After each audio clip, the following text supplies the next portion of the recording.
السلام علیکم ورحمۃ اللہ وبرکاتہ۔ ہیلو حاضرین، کیسے ہو آپ؟ امید ہے کہ آپ سب خیریت و عافیت سے ہوں گے۔ ساتھیوں، ہم سے جڑنے کے لیے میں آپ سبھی ساتھیوں کا خیر مقدم اور استقبال کرتا ہوں۔ ساتھیوں، آج ہم پڑھیں گے نظم کے بارے میں۔ کس کے بارے میں پڑھیں گے؟ آج پڑھیں گے ہم نظم کے بارے میں کہ نظم کسے کہتے ہیں۔ تو ساتھیوں، آئیے اپنی کلاس کو اسٹارٹ کرتے ہیں۔ ساتھیوں، ہم پڑھیں گے نظم جو ہے یہ عربی زبان کا لفظ ہے۔ نظم کس زبان کا لفظ ہے؟ نظم عربی زبان کا لفظ ہے جس کے معنی پرونا کیا ہے؟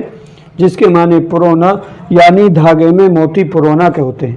یعنی ایک طرح سے آپ کہہ سکتے ہو یعنی دھاگے میں موتی کا پرونا۔ نظم کس زبان کا؟ عربی زبان کا لفظ ہے جس کے معنی پرونا یعنی دھاگے میں موتی پرونا کے ہوتے ہیں۔ اس کے دوسرے معنی ہیں انتظام، ترتیب یعنی شعر